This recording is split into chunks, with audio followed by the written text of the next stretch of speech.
Good morning. I know none of you like to tip your hat or show your hand, but come on, that had to put a smile on your face. It just sounds incredible. Thank you for being here for the 9th Roadkill Nights powered by Dodge with racing off Woodward this year.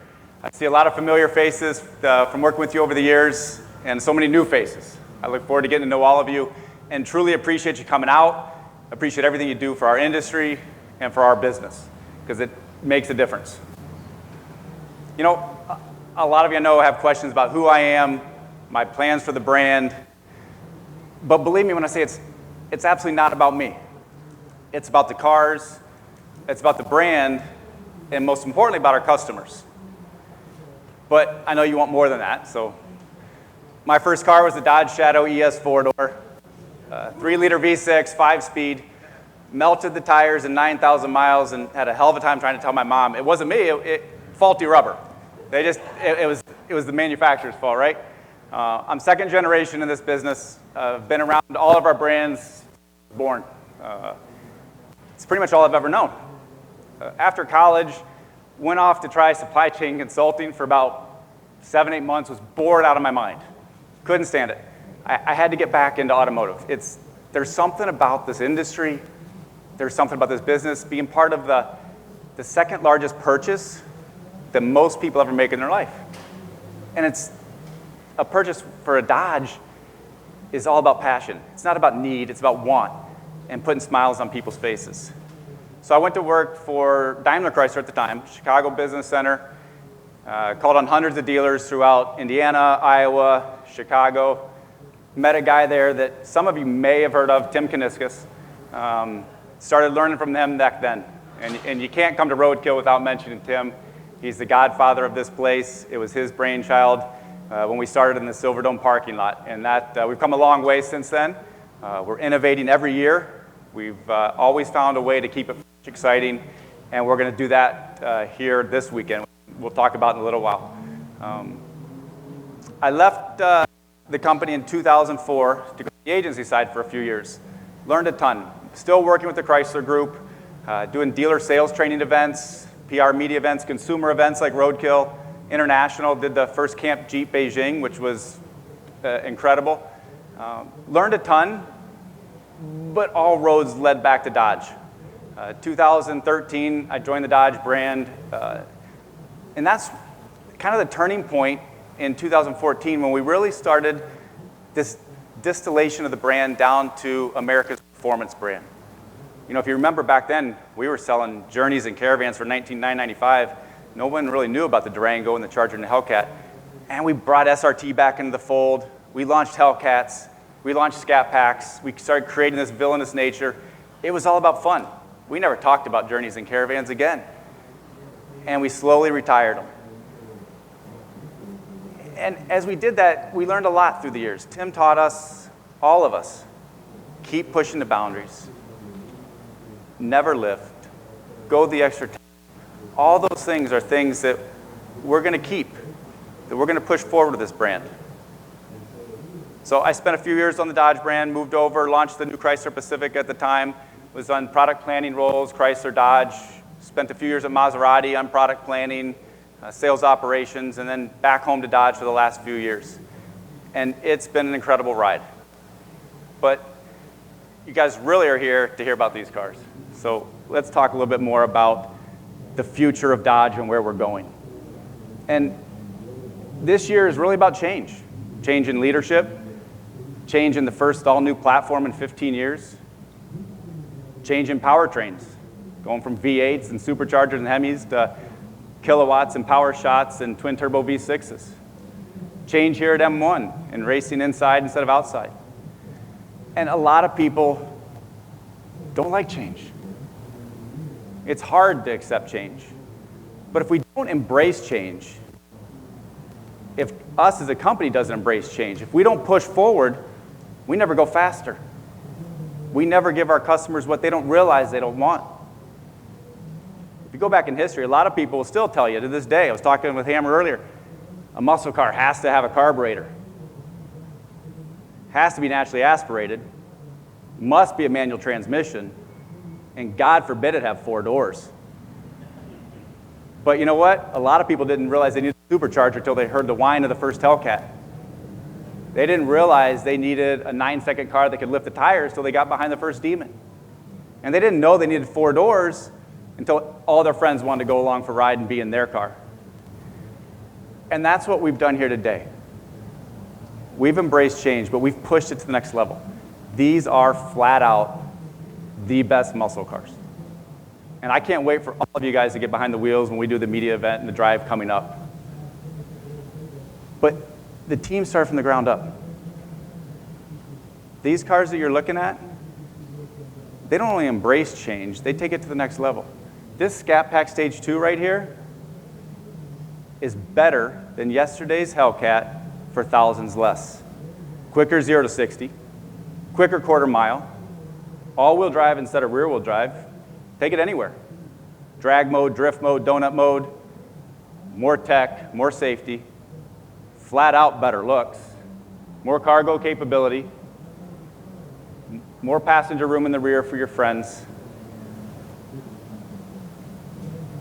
and the Fratsonic chamber is as loud as today's Hellcat. But if you're going over to your mom's on Sunday for dinner and she doesn't want to hear it coming, you can turn it off this time. Or if you're like some of those of us around the office that drive them and you get those notes in your mailbox that says, please stop firing it up on those cold winter mornings, you can please the neighbors too by turning it off. So as we push forward, the direction for this brand is not radically different. It's to evolve. It's to push the boundaries of performance. It's to drive forward as America's brand. You know, Tim once said, if you miss the first muscle car era, you better not miss this one. And some people, some of us in this room, I promise you, have said that the era is dead, it's over, it's gone. It's not. We're just getting started. These cars put a smile on people's faces. They look different, they sound different, they drive different, and they make people happy. That's what it comes down to. This era isn't over. We're just getting started. And when I say we're just getting started, this is just the beginning. Next year we come out with a 4-door. Then we come out with the high output and the standard output twin turbo 6-packs. We just celebrated 50 years of direct connection. And we're going to have a multitude of parts for all these cars so people can continue to make them their own and make them what they want and their friends want. So we have a lot in store for us as we push forward. And we're starting on that path already. Second quarter sales were up 16% over first quarter. And to kick off the biggest industry month of the year, we just brought back power dollars across the board on all 24 model year Dodges. $10 per horsepower. The faster you want to go, the more we help you out. And that's $7,100 off a Dodge Durango Hellcat. That's a lot of horsepower. If you're good with math, it's 710, right? Still the quickest, most powerful SUV in this Scat Pack. It's still the quickest, most powerful muscle car on the planet. We're getting ready to launch a few special edition Durangos. Next week, the press release will come out on the Silver Bullet Edition, limited edition. As I said, the Direct Connection 50-year anniversary. We've got all kinds of things in the alleyway here for you to take a look at. And one of the most exciting things about change is where we're at here today. We're off Woodward this year, but it's more than that. If you're going to change, you got to be better. You got to raise the bar. So now everybody will say, this is the first time drag racing's ever been done inside M1. This is the first time that everybody, the 40,000 fans that come out, will be able to walk the pits, interact with the cars and the drivers, and get to know them. That's why NHRA is so exciting, right? That's why everybody goes to those events. You want to be part of the culture. You want to be part of the club. You want to interact with them. We've got the Hornet Rallycross, which is going to just open some eyes to the capability of that vehicle. For those that can't give up on the V8s, we've got the skid pad with some donuts that always light everything up. We've got bands going all day. We've got up close and better viewing of the drag strip, and we've got perfect weather. It's going to be a great weekend. I thank you for all for being here. And with that, I'm going to turn it over to Hammer, and it's up to you now to bring us home. Hey, Matt, thanks. Appreciate that. That was pretty cool. I like what he says about looking back. We've got some great history and whatnot, but looking forward is super important. If I may quote our good friend Steve Mignante, Steve says, "Forget about the good old days. These are the good old days," right? We're living it right now, and that is so exciting. Me personally, for those of you guys who haven't met me, and by the way, it's great to see so many faces. This is really nice. My name is John Hammer, just like the tool. Insert joke there if you like. I've been blessed to represent Dodge for 18 years, and that has been an absolute blessing. It really, truly has been. I used to be the chief instructor of the old SRT track experience for a decade, so not only do I run my mouth, but I can back it up out on the track. And these cars that are behind us, and by the way, all of my car builders, if you guys would all kind of come on up right now and come over here by your cars, I want to talk with you guys in a minute. But what they have done with these vehicles is really impressive, and we're going to dig into it a little bit and learn a little bit more about what they've done. So for those of you not aware of what we've done here with the Direct Connection Grudge Race, this is our 4th year, right? 9 years of Roadkill, 4 years here doing the Grudge Race. And what we've done is we've given each of these builders one of these engines and given them the opportunity to start building and being creative and finding interesting ways. And it's easy to say, oh, we're just going to pick that thing out and shove it into something and then hammer down and go drag race. But it's so much more than that. In fact, this year with the Hurricane, now we've got a whole different ballgame, right? We've been putting Hemis in these things for years, but now they've got to figure out how to. Well, heck, Allison, how we're talking about how physically large this thing was and how you had to figure out a way to put it in. So it's not just shoving it in. You're shoving it in and engineering and making it work. And then you've got to back it up. It doesn't just show and shine. We're going to take it out on the track and go. So that's what is going on. So they were given engine, transmission, electronics, right? And basically said, have at it.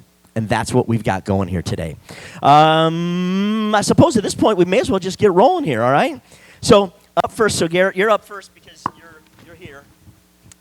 Because you're here, right? You guys, this is my buddy Garrett Reed. You may follow him on Instagram. He's got like 2.5 million followers. Hey, man. Good to see you here. Yeah, I appreciate it. It's good to be here. Yeah, for sure. All right, so you and I were talking a little while ago, and I was asking you about your years of top-level drag racing. Tell me all about it. Yeah, I'm not a drag racer. I've dabbled in a little bit of everything in motorsports. I've done it each different thing maybe once. Like I've done autocross, I've done dirt track, I've done drag racing, road course. I've done it all just once, just to say that I've done it. But I'm not versed in any one thing specifically. So this is interesting for me. So tell me about getting the engine, shoving it into a car. What was the build process like for you? Well, we went back and forth. My buddy Matt, he's the one that owns this car, but we went back and forth on what we wanted to build, right? Because we knew with this engine, we wanted to try to find something that was the lightest vehicle, right? Everybody was going to have the same thing, and we knew the kind of the parameters, right? So we were like, okay, let's try to find the lightest thing possible. We went back and forth with some stuff. We got shot down on a couple different ideas, but it came down to where it's like, all right, well, he had an idea. It was like, well, I already got a car. We're pulling the engine out of it anyway. Let's just make it work. And so it's not the lightest thing, but it's the newest thing here, and it honestly makes a whole lot of sense. So we decided on his 2018 Demon just to piss off the internet, right? So like you take, again, the pinnacle vehicle from Dodge that has the supercharged, the most, at the time, most powerful engine, to take that out to put in a new straight six was going to make people mad. Like every time I posted it, people were like, why the hell did you do this to a Demon? And we're like, why not? You know, everything's reversed, but because it's set up to drag race. We could have done it with a V6 Challenger, but then we'd have had to do a whole bunch of stuff for suspension. This thing's set up already. So that's what we did. You guys want to take a peek at this thing? All right, let's take a look at what they have built for us. Ooh. I mean, let's be honest. The way the turbos stick up out of this thing, and that's not the first time we're going to see, or not the only time we're going to see turbos hanging up off the top of these things. That's wild, man. And you're right. Okay, so it's not the lightest thing. Was that an F8? Green? Wow. Oh, that's cool, man. That's one of my favorite colors. I like that a lot. So tell me about, real quick, tell me about the internet and like you said, the reaction on this. Yeah. Well, I mean, again, of course, people are like, why would you take out a supercharged Hemi? And I'm like, well, listen, again, everything can be reversed, but like we were talking about, everything has to innovate. I'm not opposed to seeing things that are coming out that are new. So I'm like, I'm interested to see what this will do, right? You know, if you look at the past and you see other inline six engines in the like 2Js, RBs, bars, whatever, they all make crazy power. So there's no reason why this shouldn't do the same thing. So we're being the test bed and getting to be the first people to put them in different things that aren't factory is super cool. So going forward, getting the opportunity to open them up and add more power to see what they can compare to in history is going to be interesting to see. You open the door, I'm going to ask. What's it making? Oh, heck, man. We just put this thing in the trailer and got it here this morning. Like, I'm running on no sleep. The whole team's running on no sleep. We grinded it out, had a whole bunch of people come in and spend their time with us last night, people that probably have to work this morning. It's crazy. Like, the community for sure, and we got it here. It's crazy. We got a few more things we got to button up. As you see, we don't have the front bumper on. We got to finish the... But it starts. It makes a lot of turbo noises. It sounds great, so hopefully it goes down the track like it needs to. Man. All right, we're looking forward to it, you guys. Give them a nice round of applause. Super cool. All right, next one over here. All right, turn my microphone this way. Hi, Allison. How are you? Good. How are you? Yeah, really good. So we've had a really nice chat earlier about your background, how you wound up here. And there's actually, obviously, we can tell just by the shape of the drape that's on this thing. You've got a truck under it. But this one, kind of an interesting backstory on this thing. Kind of get us up to speed on this one. Yeah, so this used to be an old drag truck. It raced about 10 years ago, and since then it has been in a barn, hasn't been touched in, again, 10 years. So we saved it, we pulled it out, made it all nice, and yeah, here we are. Okay, so one of the big things about drag racing is that practice helps. How many practice passes have you made on this thing? Not a successful one yet. I like the honesty. I appreciate that. What's your take on this? I mean, we're not racing on a traditional drag strip, right? In fact, we're going to be on the backstretch of a road course here that is not prepped.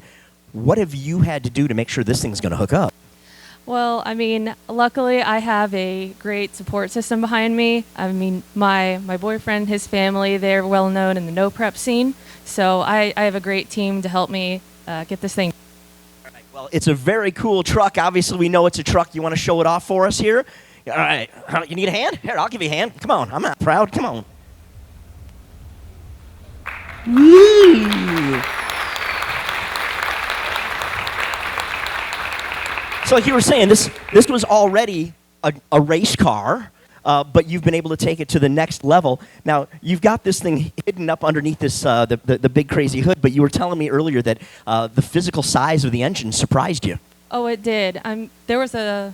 We originally started with a Duster and pulled a 340 out of it. We had the Hurricane next to the 340, and I couldn't believe the size difference.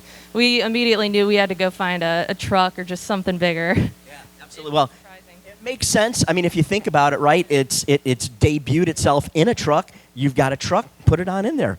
All right, good luck, and thanks for being here. We appreciate it. You guys, Allison, that's a cool ride. Herman, what have you done here, man? What have you done? Well, you know what? This is why I enjoy having you around, because you never know what's going to go on. You know something's going to go on. Have you guys met this guy before? You know something's going to happen. You just don't know what. Well, until we pull this thing back. Of all the things you could have done, without giving it up for those people who haven't seen this thing yet, let's give them the big reveal here in a sec. What in the world were you thinking? You know I got to take this mic, right? I know, right? Yeah. Look, guys, first of all, this car, I have been watching this car for about 3 years now, and it belonged to a gentleman by the name of Samuel Hubernet. Was a race car driver and a stunt car driver. You see him doing all these stunts in movies. But this car is a 2009 Challenger that was set up to be a drift car. And it is as light as you can make it. I want to say it's like 2,600 pounds. And I've been asking Wesley Motorsports to let me put an engine in this car and drag race it, and they finally said yes. And when the opportunity came up with the Hurricane high output 3.0, oh my goodness. I mean, I literally begged them to do it, and we got it done. So it's beautiful. So I saw you were going to talk about the engine, turbochargers. You got a couple of bottles of little something something on Hey, you know, I always got to run the demon oxides. You know, I always got to have that little extra just in case you don't know. So, you know. All right, look, this thing was set up originally, right, to your point, for drifting. Yeah, set up for drifting. Now we're going to go in a straight line with it. Yes. What big changes to the suspension to make it work? No, I mean, not really, because it has a front cradle from the Challenger. It has a rear cradle from the Challenger, and then it has the suspension by Wesley Motorsports, which I race off their shocks. So all we had to do is just set it up, took some cues from the street racing channel over here and raise the front end up a little bit, because, you know, they do the no prep scene. And lately I've been killing it in no prep, in Challengers. So, you know, I'm ready to get this race on, Alley Cat. Let's see what we got going, you know. You seem rather confident, sir. No, I mean, I'm just eager to snatch some souls. I got a lot of babies out here, especially this man. He came up here with my short set on. He know he ain't supposed to wear that here. California, yeah. I mean, I can't wear it no more. I keep it in the back of the closet, so you know. So he went and got it, you know. All right, yeah. Well, let's show this thing off. Let's show it off. All right, you guys, check this thing out.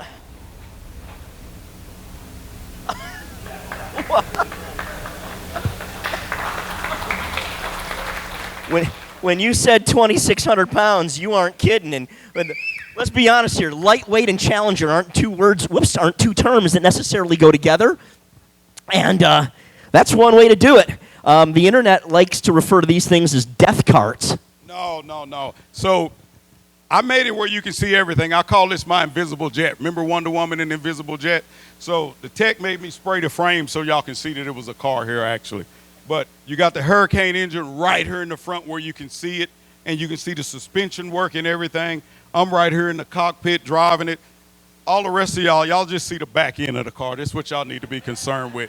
But you kind people, y'all get to see the front, unless you line up with me on the tree. That's awesome. You guys check that thing out. Crazy. Herman's going to drive that thing for us. That is unexpected. Wow. How do you back that one up, huh? Mark? He doesn't even know what's coming. What's that? He doesn't know what's coming. Huh? That's... Gotta call him straight out. Listen, he's been talking trash to me on the internet for 2 months, so we got to back it up somehow. Right. Well, here's your opportunity. All right, Morgan, so give us the details on your world. First time ever here at Roadkill Nights, and first time here in the Grudge race, first time in front of all these nice Mopar fans here. Before we even talk about the vehicle, what's this process been like for you? How'd you wind up here? Honestly, I think I was referred. I'm not really sure. I was messaged by someone that had done it in the past and asked if I wanted an opportunity with Dodge. And, of course, I said, yeah. You can say who it was. It was Weston. It was Weston. So, of course, I said yes. And Dodge reached out, and, of course, I was ready to go as soon as, they said the word go. So just really happy to be here. This is a really cool opportunity, and we had a lot of fun with this truck. Yeah, for sure. So you said the shop that you're building these things in is literally out behind your house. Tell us that. You've got, guys with fancy shops in big, giant areas with corporate sponsorships and stuff, and you're in your garage. Yeah, but we actually, my fiance and I built this top to bottom in our backyard in our own garage. So, and we've been doing this for a long time. We've been together for 8 years and been building for 8 years. So this is just, we've done a lot of weird swaps. So this is just something fun we got to do, and pretty standard. For sure. Well, tell us about this one. What do we got? When we pull this cover back, what are we going to see? A farm truck. We rolled this thing right off of a farm in Georgia. It came complete with layers of Georgia clay and rat's nests. We have since obviously turned it into a completely different animal, but yeah, we love the classic, so we went for something a little older. We wanted the engine bay room, and we always go for old trucks. So. For sure. All right, you guys want to take a peek at this thing? Let's see what we've got. I'll grab the other side, yeah.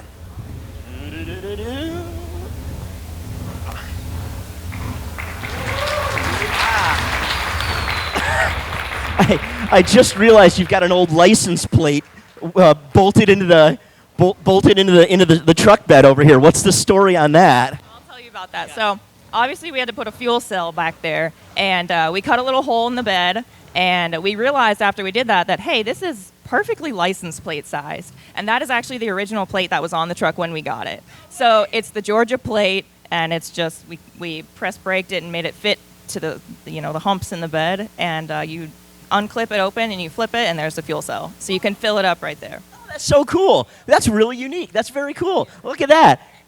Yeah, that's awesome. That's really good. You guys, Morgan, she's up next in her first time here at Roadkill Nights. So now we're going to move around here. I'll give these guys a chance to get themselves positioned in. Hi, Mike. How are you? Good to see you, dude. Man, it's been a while. So Mike and I have got some history, actually. The first time we met, it's hard to believe it was 2012, so 12 years ago now, at One Lap of America. So Marco Dinitz and I were actually running an SRT Grand Cherokee in the truck and SUV class at One Lap of America. You and Matt Farah had borrowed a press car from BMW, and who won? Well, the BMW broke, so you won. It was good. It was close. We joked. We had the best time. It was really, really a lot of fun doing that, and it's been fun watching you. You know, the last dozen years that we've known each other, all the cool things that you've been able to do, so much with the brand, and so much to get out there. I mean, you now your day job, right, over at Hemmings. I mean, you get to really spread the passion with other enthusiasts. We do, and that's the nice part, right? We create. This is a perfect example when you guys see it. Like, the whole point of doing this is to spread awareness that there are other options out there for power plants. There are other options out there for vehicles, and to show how diverse they are and what they can do. And a lot of people don't see them that way. They'll look at one vehicle and be like, it's pigeonholed to do one thing. This proves that you can take one thing and do 10 different things with it. Yeah. Well, that's actually a really good point, and Soupy, that's why I'm going to bring you in here too, because you got a lot of bloody knuckles on this thing. And to Mike's point, when you guys see what this thing is, the amount of work that it took to I mean, fabricating simple thing. I mean, nothing was simple, right? I mean, you had to do a lot. I mean, again, right? We're talking about Morgan in backyard garages, and then you guys are on the other end of that spectrum where you're doing all kinds of crazy things. Tell us about the build process on this. Oh, it was long and lengthy, a lot of late nights, and I think the biggest hurdle was trying to shove as many things in there in that little engine bay as possible. So we had to rethink how we made everything. Everything had to be made smaller, and things had to double in usage, right? So your tanks have to now double as another tank, and mounts and whatnot. So that's how we went about it. Like, the packaging was very important to us. And that's a really good point. When you're making a one-off vehicle, there's no swap kit for this, right? So I mean, you're literally every single bracket you've got to figure it out. Is that fun, or is it a pain in the ass? For me, it's fun. It's fun. I love the challenge, right? I mean, don't tell Mike, but I kind of like the stress, right? So the whole point of doing the swap in this, so this vehicle is the subject of a show that we're doing. I'll be honest with you, the title of the show is F*** Your LS. Like, that's the literal title of the show. And the reason that we called it that, it was because there's other options out there, and this vehicle is to showcase that. Yeah. Well, let's take a peek at this thing, you guys. Let's see what you got. Yeah, why don't you grab this one?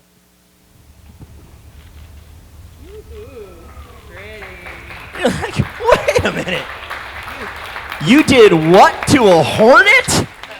I mean, let's be honest here, guys. This is a 4-cylinder turbocharged, generally speaking, front-wheel drive type vehicle.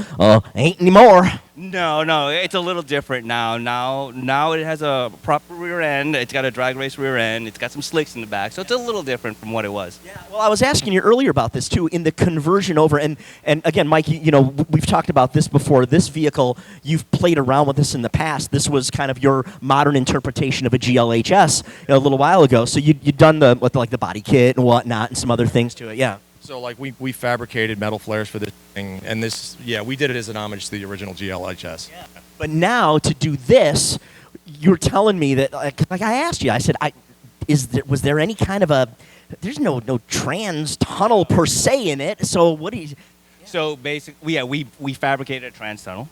We also had to cut a lot of the firewall out. We had to modify the steering rack. There was a lot to get that in there, but it all worked out at the end. It's crazy cool, you guys. Wait till you hear this thing fire up. I mean, it is a unique vehicle for sure, and they're going to drag race it right here at M1 Concourse. Give it up for you guys, if you don't mind. Please, come on. This is, that's neat, man. That is freaking neat. Phew. Hey, Tom, what's going on, brother? Good to see you, man. Yeah, absolutely. You're back. So last year, you had a very interesting role here because you were kind of a mentor, if you will, to folks who had been coming out here. Now you get to kind of what? Oh, right. Herman, we had to put bigger mirrors on this thing just so I can see you. I mean, geez, your invisible car will be invisible because it won't be at the finish line. Spinning ain't winning, baby. So you have chosen and we've got some very unique vehicles here. I mean, for goodness sakes, look at this here. And yet you found something that stands out. How in the world did you even get the idea for this, man? We spent a lot of time racing in Mexico, and one time we were in Mexico racing, we came across this. This was a body style that was only made in Mexico. Nothing against Dodge, but they only had a $2 million budget to build this thing in Mexico, is what it is, in 2001. And so it was put together with a lot of random stuff that they had on the assembly line down there. And down south, they really wanted to keep this car. It's a body style that died, I think, in 86 or 87 in the U.S. But 2001, they were made only in Mexico. Can I say what it is? Sure. So it's a Ram Charger. Yeah. So a 2001 Ram Charger, front half of a 1500. It has a Caravan hatch.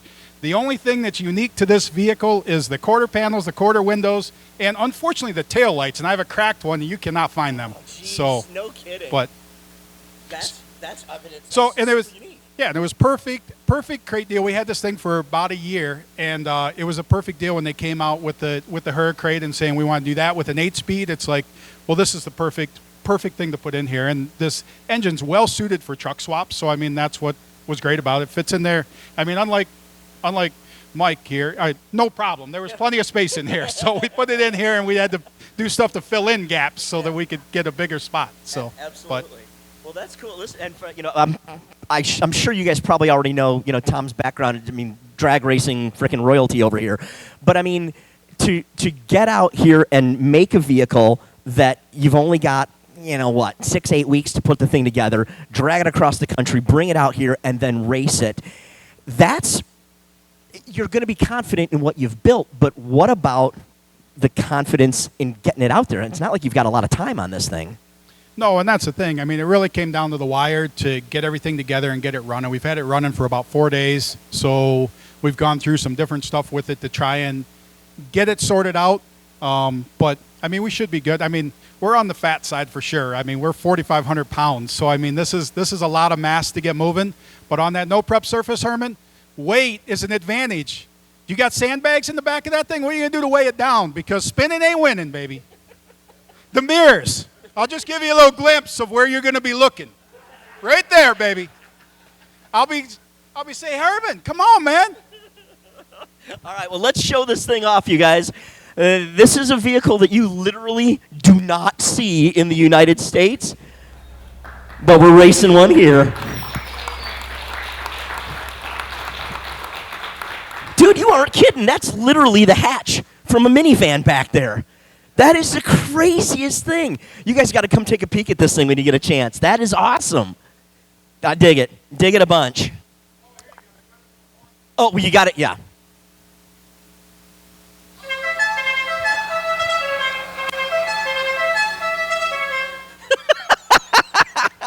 Dude, perfect. Hey, now you got to back that up, right? Is what it is. So we got one more car. And this car, dare I say, as usual, when it's got Weston involved, there's a story. This isn't Weston. This This is slightly different. You're a little slightly more clean shaven. Yeah, a little bit. This is Kevin Wesley, and Kevin, you're going to kind of stand in for us and help out. Now, you've been a consultant for all the teams here on this one, just kind of helping everybody get up to speed on the engine. So let's talk about the technical side of this a little bit. This is an all-new engine, whole new deal. I mean, again, we've been plopping Gen 3 Hemis and things for years and years and years. It's a known entity. This was not this year. How'd that go? Well, it's been basically ongoing for a year. So last year at Arcan, we had the first Challenger that had a T6 swap. And we did that at our shop just to prep it for that event. And over the last 12 months, it's just been an evolution of that.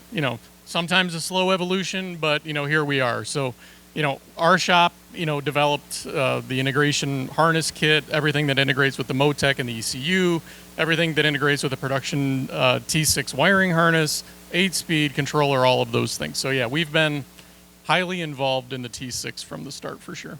And I mean, it seems to be. I mean, we've got 7 running driving vehicles of completely different types. So the fact that it's able to adapt to all of those situations, that says a lot right there. Yeah, absolutely. I mean, there's 7 running driving now. There's 8 total in existence. We've built 3 of them, so we're leading the pack at the moment.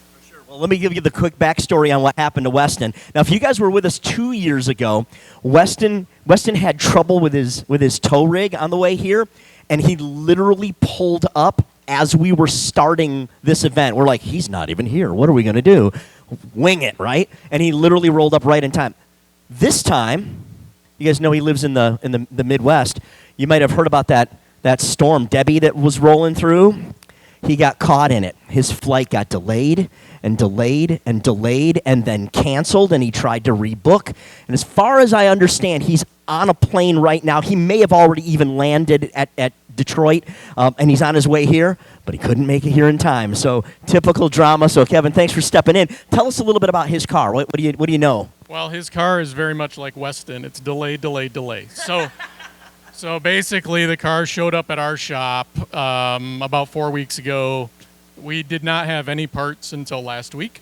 So basically, Herman's car got finished up last Friday. We put rear suspension in this car on Saturday, measured for drive shaft, mocked it up, and it fired for the first time yesterday. So it's a work in progress. You're going to see lots of zip ties on this one. There's probably some things that are leaking still, but we'll tidy it up and hopefully he can keep it out of the wall. Let's. Okay, there's a stamp of approval if I ever heard one. All right, you guys, let's take a peek at what Weston Champlin's going to be driving here at Roadkill Nights, powered by Dodge. Yeah, that is that's what we call patina there, ladies and gentlemen. True story. I just got my tetanus shot last week, so that's pretty good. So that's what we've got going.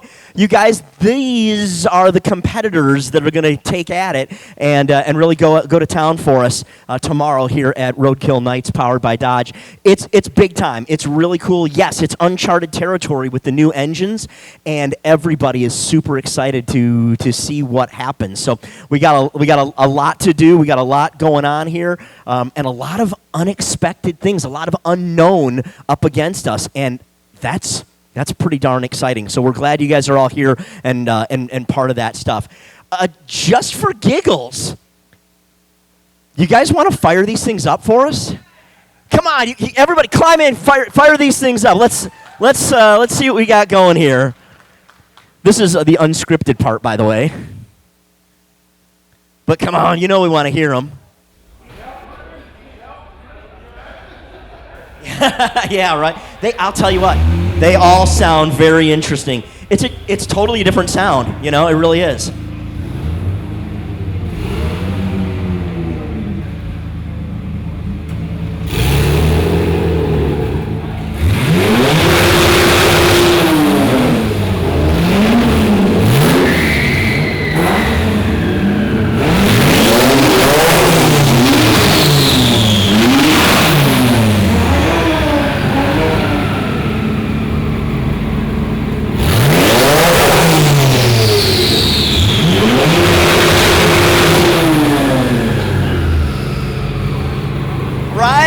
Right on, yeah!